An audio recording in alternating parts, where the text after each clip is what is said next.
What is up, everybody? It is Alex from Heavy New York, calling from the quarantine zone again, and this time we are here with Naut of Necronauctical. Thank you so much for being here today, man. It's great to have you here. Welcome. Nice to meet you, Alex. Yeah, thanks for being here. It's so great to have you here. I got to tell you that the new album, Slain in the Spirit, is definitely provides the darkness that describes the times that we're living in. Way to make a record that went along with the times. Do you just consider this like a direct continuation from what we heard off of Apotheosis, or is this almost like a new beginning in a way for the band and almost like a new start? Um, I wouldn't look at it as a new start, really, but actually, I suppose maybe, yeah, a few things are different. Um, some things are a continuation. I guess we don't sit there and decide before we get going that okay, we're going to change this and this. We allow things to happen organically. I think if we sat there like 2 years ago and set out very clear goals, we probably would be more concerned about trying to hit those goals than just expressing freely. And I guess the point of making artwork or making music is, to try and manifest what's going on inside and push it out and create something with it. So it's important to us that we keep our writing process genuine and true to what we're feeling at the time. So there's no use in me or one of the guys saying 2 years ago what the end product should be. I don't want to work with limitations like that. So rather than it being a musical continuation, it was almost a reaction to Apotheosis. I mean, don't take me wrong, like we're really proud of that record. But we finished it, we looked back at it, digested it, like okay, felt like it was quite atmospheric, emotional. It was a bit vibey. These kinds of words come to mind, and so because of that, I think we felt hungry to do something that would be heavier. That was one thing that we were sure we wanted to do, was to focus on a heavier sound and maybe a bit more lively because of that, a bit more geared towards the stage.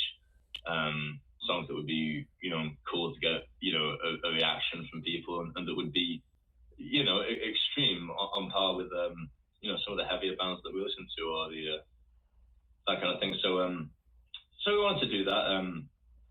I don't know if it's been perceived as a new beginning or anything, but I think that actually now, having finished the project, and I guess as well as that, we've also decided to come out and stop wearing the makeup. So it seems like a new image. It's not to me, because I see this every morning, but maybe to people out there. So yeah, I'd say it's more of just an evolution that feels natural to us. But then it's not like I can sit here and promise you that it's going to be the same sound from now on. It's going to be the same approach every time, that we're going to keep true to what we're feeling and what's going on in our lives. So, but yeah, certainly we're happy with how the album came out. We got to really push ourselves as musicians and really express ourselves, and everybody in the band really contributed a lot to it. And so yeah, super happy with it. Yeah, I've noticed that evolution is pretty noticeable when you look at, the Black Sea album to the Endurance of Night to Apotheosis, and even to now, like Slain in the Spirit. I think that, in the end, it's just relentless. It's raw, it's dirty, it's atmospheric, it's in your face. But I do think that there is a continuation of evolution. This is a new question that I actually wanted to start asking artists when they have, more albums in their catalog. Does it get easier with every album that you make because you become technically more experienced, you learn more about yourself as an artist, or does it get harder because you want to distance yourself from previous works? Is it either or? Well, I don't know if I've been finding them harder, really. In every recording process, there are things that are difficult and things that are easy. I mean, interesting, about saying becoming best musicians. Certainly, I guess as you'd hope, in the last decade, we have become much better players. So in terms of recording, that's a lot easier, less takes. Well, also in terms of writing, it's a little harder because you can do more now, so there's more choice. when we were worse instrumentalists, it was like, well, we shred the chords because that's what we can do, right? Yeah. No, I mean, I think we're in a good stride, especially once we became an active live band. it got us around each other a lot more to talk about, and so like the sort of exchange of ideas is more of a constant. And also just, I guess, our experience of having recording the albums, like building relationships with people that we like to work with. So we have a clearer idea of how we're going to approach things, what works for us and what doesn't. And so I guess you're able to build the new experiences and make things a little easier for yourself and make these decisions with a little more, information behind them. And so there's that aspect. And also we have a great record label now which pushes us on. And so the team around us is bigger. So I guess whilst the albums have become more complex and that side is a little bit more difficult, you also have all the support and these great people to work with that make it easier. In terms of like the creative aspect, sometimes like if you've had album that you felt was successful, it reflected you well, like the blank canvas when you haven't really written a riff yet can feel a little daunting. Like, are we going to be able to top it? Are we going to like what we do next? But these questions, they don't help you. So I guess why think about them? Like I've mentioned, the new album felt like a bit like a reaction to Apotheosis. I mean, that's a kind of approach which has served us well. I mean, we know that we have a sound anyway, which I think is more fundamental. Like you said, there's some mainstay elements. We know we're going to do those: fast speeds, relentless pace, various nods to genres that we like, and we know we're going to do the symphony thing. So those decisions are sort of already there as like a fundamental part of our sound. So because of that, we feel that any direction we push in, there's still going to be that I don't even know what word you would use, but like a necronautical signature on it, I guess. Like it will sound like us because of the vocal, there's various things. So I think because we were assured of that, we don't feel afraid to try and take a little in this style, a little in this direction, because we know that no matter which way we pull, those sort of facets like the keyboards or the vocals or whatever are going to bring it back into our world. And so it's almost like I feel like as we're making new records, we're pulling in new influences and bending them into what we want to do musically. Yeah. Well, so I hope that. Yeah, definitely. And it's funny too, you mentioned, signing with a Candlelight, which for those of you who don't know, Candlelight is a sub of Spine Farm, and I've always found that so like interesting. Huge shout out to both of those record labels. They've been great to this channel. And I just found it so funny because like Spine Farm, like they have like Atreyu and Bullet for My Valentine and like a lot of like radio friendly rock bands, but then just like the sub label underneath it, they have like this underbelly of like just raw, relentless black metal and doom metal with like you guys and Winter Byleth and like all that. I've always said that like I could picture Spine Farm like being a party, like the grand ballroom above, everybody's classy, everybody's kind, and then in the basement you have Candlelight, and it's just like the rawest, relentless black metal. Well, yeah, sure. I mean, Spine Farm is great as well, and it's an interesting comparison. But I mean, before Candlelight was a part of Spine Farm, as you'll probably know, it was a major label in black metal particularly, but in extreme metal. It's based in the UK, but without Candlelight, they launched the careers of bands such as Emperor Emperor and Nishan is still working with Candlelight, and Opeth, for example, like they did their first few albums, and these are bands that I revered growing up. And when I was a teenager, they got to the point where I'd go to the record store and buy CDs. I'd buy CDs that come out on Candlelight without even really knowing that it was enough for me that this band was on Candlelight that I would buy it, right?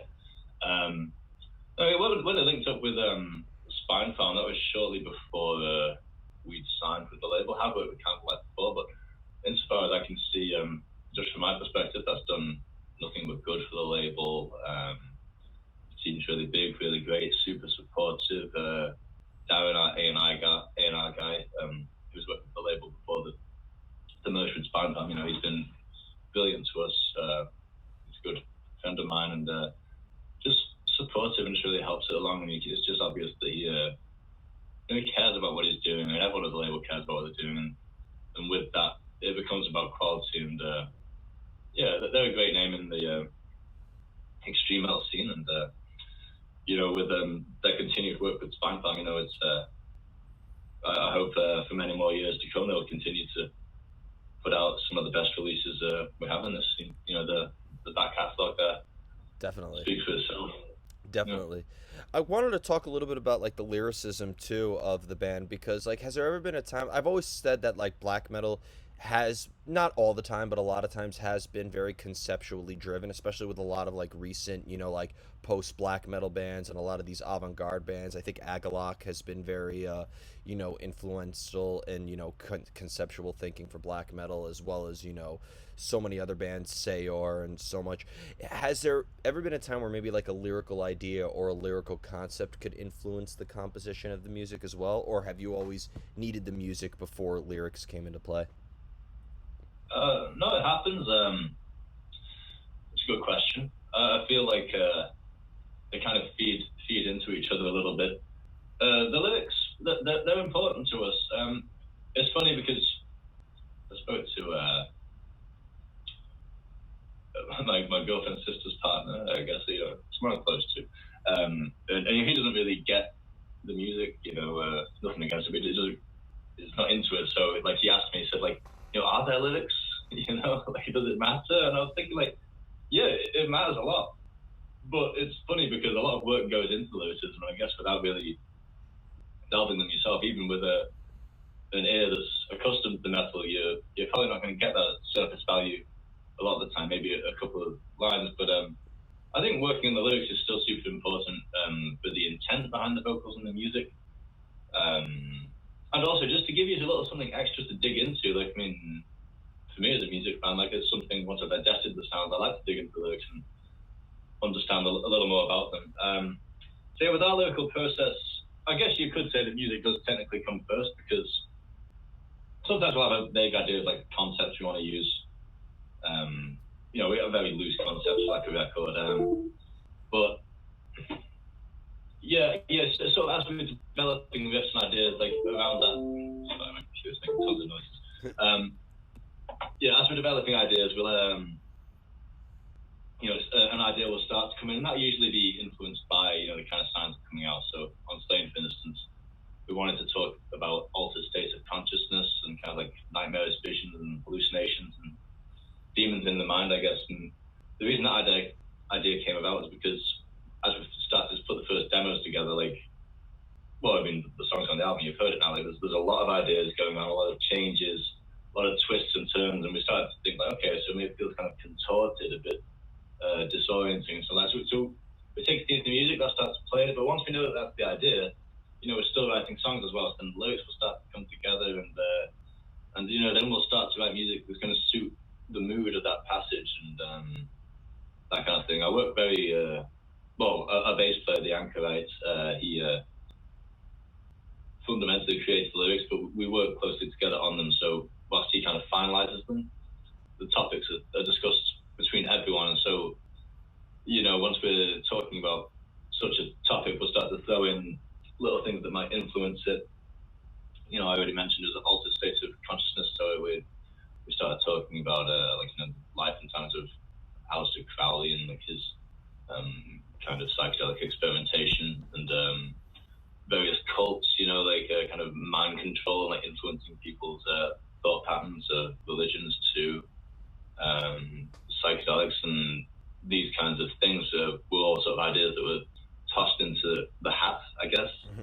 And then from these kind of stems, then we've talked about that for a while. The music will start to come together, and then we'll really start to finalize lyrics and vocal patterns and stuff like that. But so yeah, it kind of it happens kind of in tandem at first. Some demos are coming, some discussions are happening, and then the songs get finalized, lyrics do, and it kind of comes together, and then they start to influence each other. So yeah, it's not a case of just like we do the music and we write just words on top. We want these things to feed into each other. We want the albums to feel like a very complete exploration of an idea. So ultimately, by the time it's done, we want every part of it, including like the artwork and things like this, to serve that overall feeling. So yeah, it's certainly important to us.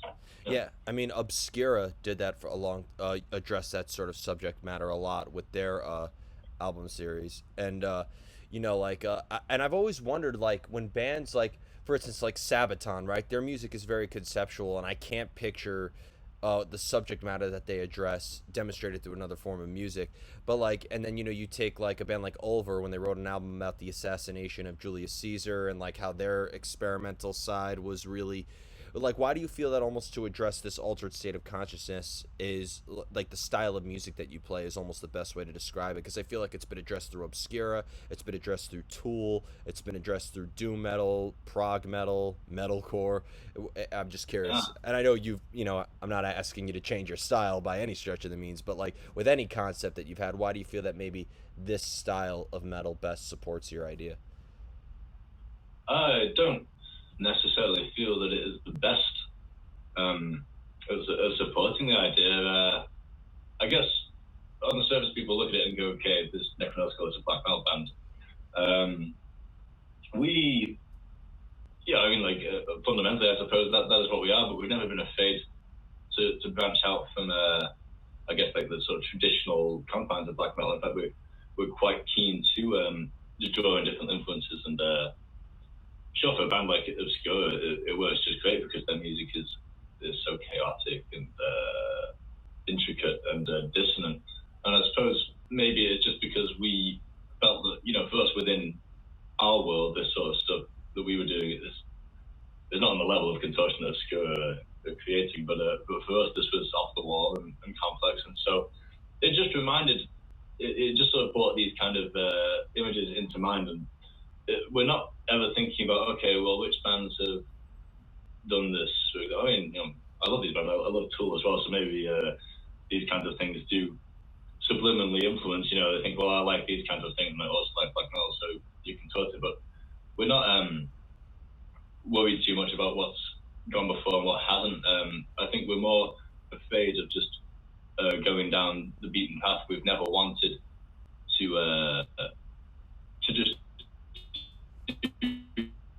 typical lyrics that you would stereotypically associate with the genre. We'd rather do something that we find interesting and that we feel suits the music. So it wasn't like we really felt that this was something that was perfect for black metal to do. It's just something that we felt would be perfect for us to do at this time. Yeah. This is something we're interested in. And if you're going to do this kind of approach to lyrics as well, where you're going to do research and look at various ideas, you've got to be interested yourself. And sure, we're interested in that. And also, more broadly, the necronautical theme is death.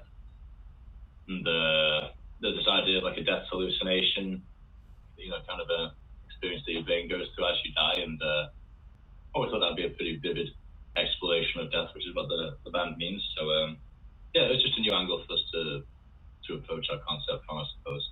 Definitely. So that's really the long and short of it.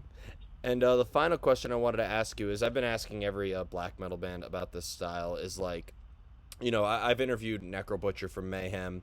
I've interviewed plenty of musicians in that style, and I've noticed that like a lot of black metal bands, they go by these aliases that they go by, and sometimes I've noticed that, like, I feel like Abath, right, he's portraying sort of like a character on stage in a way, right, like, because it's not necessarily who he is off stage. But somebody like one of my favorite black metal musicians is Kim from the band Life Lover. He is very much who he creates on stage. So I'm curious, Sure, yeah. by going by the name of Naut, do you feel that maybe you're portraying somebody in Necronautical that is somebody who is outside of who you personally are? Or is it just a direct extension of who you personally are? I'd say the latter is probably better. I mean, to be honest, when it comes to the pseudonyms and the sort of creation of these characters, I'd say in our early days that was more true. I think maybe actually, to sort of shatter the illusion a little bit, that probably had to do with like almost like a lack of confidence, like almost like these big sounds in this darkness wouldn't be coming from us, that we needed to like create these bigger shoes to step into in order to do it. And I think that mentality was working for us for a while, but then think we became more confident with what we were doing, and also just more in touch with who we are. And we started to realize that, these characters that we portray, they really are they did start to feel like just amplifications of ourselves. And wearing the corpse paint and doing that kind of thing, the last few shows that we used to do that, I really felt like all I was doing was just kind of enlarging the facets of myself that I needed to use to present the music. And just as time has gone on, I've just realized that it's one and the same, really. And I just feel like there's a lot less pretense around the band anymore. I don't have to be walking around telling to people that I'm like 24/7 evil person when I'm not. Not at all. Our band's themes are more esoteric, more deep thinking. We don't have to mask who we are at all, and the confidence that we used to find in wearing corpse paint and this sort of grandiose stage persona. We've changed that now, but the confidence is still very much there. And I guess just as we've matured, it's like, well, I've come to realize that this character Naut is just me. It's just me on a good day, I guess, doing what I like to do, which is to play heavy music. So yeah, well, yeah, I guess it's the same thing. I was having a discussion because here in New York City we have a huge underground black metal scene, and very rarely, sometimes they bust it out, but very rarely do I see a lot of these bands wearing corpse paint. Sometimes they wear like bandanas or masquerades, or they hide their identity in other ways. But we were having a discussion like do you think maybe if black metal's real intention is to be as scary and as raw and as upfront as possible, don't you think you could do it without the corpse paint? I mean, what is scarier than looking at the face of that singer straight in the eye with nothing to hide? Well, I think you're right, and we have stopped using the corpse paint now. As the Sunday we played our first show without it. I was pleasantly surprised that it didn't really feel so different, actually. And I think you're right. There is something about just being in front of that guy, right, or that performer. Yonno Beat comes to mind, from Dissection. I was really lucky. I saw Dissection live. It was the first black metal show I ever went to, and did the Rebirth tour in 2004. And he certainly didn't need that to get his point across, And I think when it comes to that, and the reason we were wearing it for so long, it's maybe a kind of a romanticism thing. You're right, not many people are doing it anymore. I've often said that I think that the bandana or the mask, like, it is the new corpse paint. A lot of people are doing that. So I guess from our angle, like, a lot of it was romanticism. We come from a generation behind, I guess, where internet wasn't really such a thing, so bands were able to remain more obscure. You were really just engaging with the product, with artwork and lyrics. And I think because of that, like, images like the one you see behind me on this flag, right, they were more powerful because there was more of a sense of security, because you're not seeing Fenrir's at home with his cat on Facebook like you are these days. And so I think just things have changed. And so because of that, like, when we were in corpse paint, like, sure, like, we like the effect it had on stage, but the reality is that people are around with their camera phones, and we're not playing huge venues with dressing rooms, so people are going to see you anyway. And so people start to see that you're putting something on, and it kind of reduces it. Yeah, that's what we found, that really, like, as we were doing it, we realized that it wasn't having the intended impact. It would on stage, but yeah, I guess we just started to look at it another way and just realized that like, we are sincere in what we're doing, we are genuine, and we don't need to worry that it's not going to come across if we stop doing that. And honestly, it's more comfortable for us, as I learned on Sunday, just to go out like this. Yeah. And you don't need it for the feeling, but I'm not here to judge anyone for. Yeah, I do wonder. I do wonder how, like, the Norwegian black metal movement would have played out if they had social media at that time. If. Yeah, totally. Time and place is everything. Nothing would have gone down the same. Yeah, I mean, look at Varg. I mean, like, I remember learning about Varg and his history just, before Facebook was a thing, and I was like, wow, this guy sounds scary. And then I see this guy on YouTube. I mean, he looks like an old, cranky fisherman. Like. I don't know if he fishes, but he might be right on the other part. What? But no, you're right.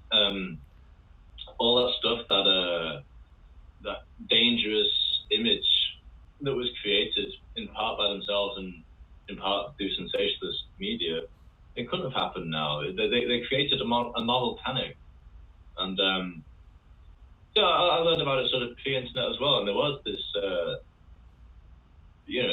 not saying that I condone all the actions, but there was this element to it, like knowing these stories and like having these pictures of these guys that were like quite distant and obscure, like doing these things that were dangerous and shocking, whatever you think of that added to the intrigue of the music, and it added to the kind of danger behind it, and it seemed fairly genuine. But I think in this world where we can all kind of see behind the veil a little more with bands and artists, I mean, frankly, if we tried to keep fully obscure, I think it would almost be impossible for us to work as a band these days and age. Like, it is what it is.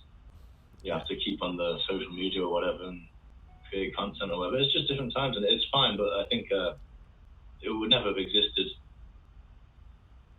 in that way were it not for the circumstances of those times. I could just picture people going, Facebook is for posers. Like, yeah. Well, some people say that, and every time I see a great underground black metal band and they tell me they don't have social media, it doesn't make me idolize them anymore. It just pisses me off. I want to hear their music. But yeah. Well, you can, but only on tape. No, just the tapes. But nope. I don't have a tape player, so. But yeah, and there's some bands that are just so anonymous they don't want to release it on anything. It's like, if you want to hear that band, you got to go to every show and you got to find out about it somehow. Like, what the fuck? And they play to like big crowds. Like, how do you promote this shit? Like, well, I mean, it's working somehow, man. But yeah. Maybe the truth would be to a band that made music that nobody has heard. Yeah. Maybe that's the secret.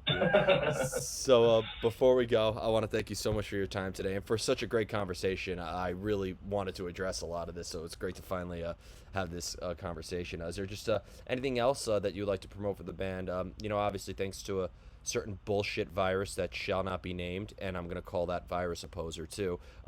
Obviously, there's shows are still kind of up in the air right now, but when can you bring the band to the States one day? Oh, well, we would love to go to the States. I mean, it takes a lot to do that. I mean, it's something we'd really like to do. We basically need enough support out there to be sure it's going to be worth our while, and it is definitely on the bucket list. I'd love to do it. As far as our immediate plans, we're just keeping it UK at the moment. Hopefully we're going to go to Europe and do some stuff too. There are some bookings we want to work on out there next year, but we just want to see how the global shit show progresses, and we'll see what we can do. But America one day would be great. So I guess it's really down to people out there, if they like us, to keep spreading music and keep sharing the word. And who knows what could happen, because we never even expected to do half the things that we have done at this point. So with best intentions, who knows, maybe one day. But yeah, as far as final word for now, the new album Slaying the Spirit comes out this coming Friday, the 20th of August. Please check it out if you like it. Spread the word, share it with your friends. Buy physical if you can. That really keeps us going, helps us to grow. But if not, it's enough to us that you just listen to it and support. So thank you for the time. I've enjoyed speaking with you as well. And hopefully not for the last time, man. And who knows, maybe one day we can have a beer in New York. Absolutely. Thank you so much, everybody. We are here with Necronautical. Be sure to check out Slain in the Spirit, coming out this Friday. This is Alex from Heavy New York. We will see you next time.